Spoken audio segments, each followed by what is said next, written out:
Maybe we need to go one step further and give him the immunity tiki for 3/4 of the time he was elected for. Let's go to the most crazy extreme of anything we could possibly think of. Let's look at the best year of Obama's theoretical 8-year presidency.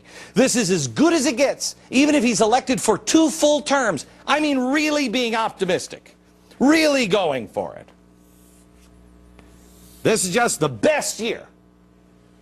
Remember, this is all according to the White House numbers. Hey, there are my numbers. Biggest, you want a big slice of hope? That's just the best year. That's it. This again, according to Obama's budget. Think about that for a second.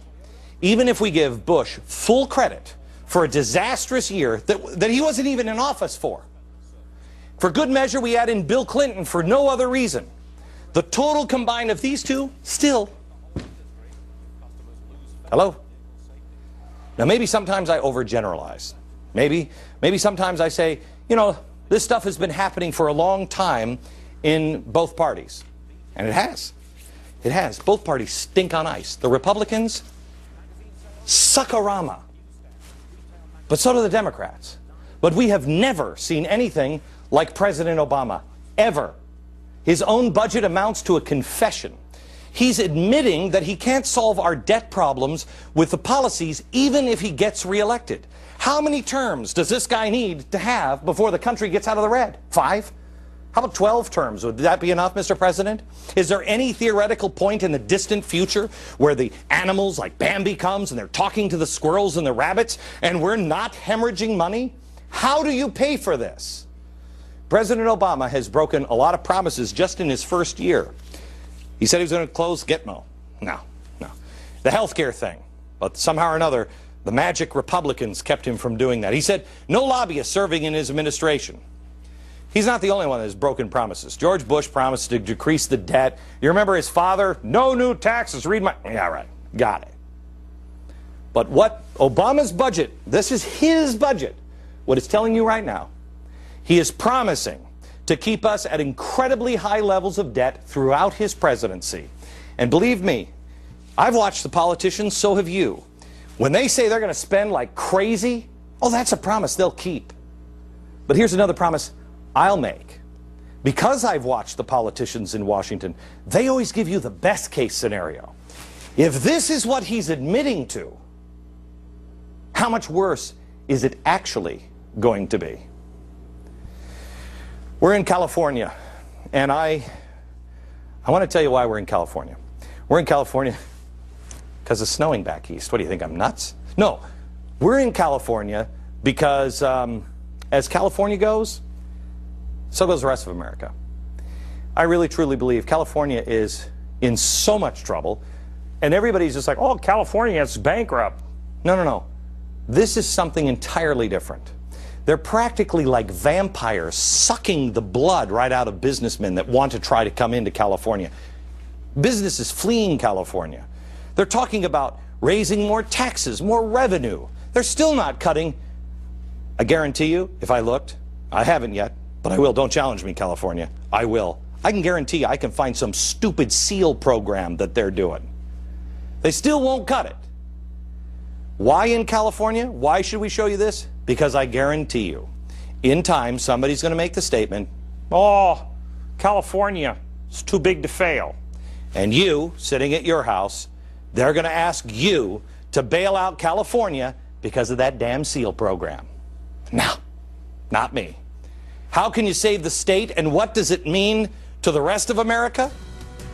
We'll be back in a second. California facing lots of problems, and everyone is talking about sheep. Not counting sheep, white sheep, or Baba black sheep, but demon sheep. Senate candidate Carly Fiorina sits down with Glenn to explain her plan to save California from evil livestock. Oh, look how beautiful it is. There it is, the sunny skies of California. And you see, what you can't see there are the streets with the potholes and everything crumbling. The wailing and gnashing of teeth. By the way, we're in California all week, and I have my red phone with me. As you can see, this will tell you We didn't even plug it in because I don't like being far from my red phone, but I have actually in the studio. Do you have Harry there? Can we show Harry? In the studio in New York. There he is. Hi, Harry. Just have him reading up on Mao. You know, that way, in case, you know, they call, he's got something to talk to him about. You know, we get something wrong, the administration can call. They have the number to the red phone, and we are manning it. Now, California is important because as California goes, so goes the rest of the country. And California, I think, is sliding into the ocean in two different ways. We wanted to talk to some people who think they have a clue as to, you know, what to do, how to do some CPR, although I thought about bringing Penn Jillette on. You know, maybe a magician would be able to resuscitate California at this point. Carly Fiorina is running for the Senate. She's a Republican, and she is here now. How are you? I'm great. Thanks for having me, Glenn. Absolutely. Okay, I'm skeptical of every single politician I meet. Every single one of them. I am too. Are you? And I'm not one. Yeah, well, you're not yet. But have you, I mean, can you tell me, first of all, how do you go to Washington and not lose your soul? Well, I think that's a really important question. And I think you go to Washington and not lose your soul by staying in touch with the people who sent you there. But, you know, I've never run for public office before. And our founding fathers intended ours to be a citizen government by, for, and of the people. Our founding fathers were business people and farmers. And they went to Washington and they left after a while with great relief. And I'm sure if I'm lucky enough to be sent to Washington, I don't want to stay there forever. But things are too dire now. Citizens have to get involved.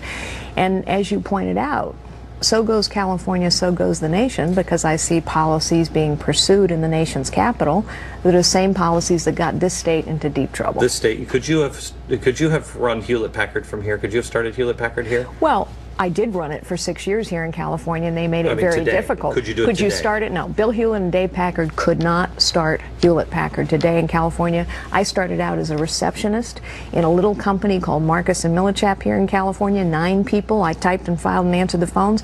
That company couldn't be started today. I talked to you off the air that I looked at California. I grew up in the Pacific Northwest. I love California. Why? We all love California. Yeah, it's great. But I love California. But I mean, I looked at starting, you know, putting my business here. There's no way. There's no way. I'm in Manhattan. Yeah. I can't do business here because at least occasionally in Manhattan you'll have somebody that says, hey, by the way, we don't want to suck the blood out of business. Well, and it's not just the policies here in California. There are also policies that come from Washington. So, for example, this morning I was with a group of business people, a family-owned business. They immigrated. The grandfather immigrated from Italy many years ago. The government, because of the Endangered Species Act, something the Senate overseas, because of the Endangered Species Act, 30 acres of their land was confiscated by the federal government, and they have to pay taxes on. Why? Because we're trying to protect a fly. That's insane. So, how do you stop this? Well, I think we have to stop it with 2 very simple but profound things. First, no more money, government, no new taxes on anything. That's why I signed the Taxpayer Protection Pledge. But you know, if your teenager has a spending problem, what do? You cut off the money. But let me show the. I'm sorry to get you into the shot. Don't worry about it. It's this 5 o'clock show. Is this okay? Stand it. I just showing. They show the chalkboard here. I mean, look at this. They'll say, everybody will tell you. Wall Street Journal just, I think, came out. I think it was today. Oh, you got to spend money. You got to have it. That's why I got to raise taxes. They say. Wrong. Because what happens every time we raise taxes, then people in Sacramento or in Washington say, oh, phew, we can put off the discipline and the tough choices necessary to actually cut spending. So first, no new taxes. Secondly, we have to return to the people who create the American dream, innovators, entrepreneurs, small business owners, the ability to actually run their businesses, and we're killing that today. And third, we actually have to cut spending. Cut it. Not freeze it. What are you going to cut?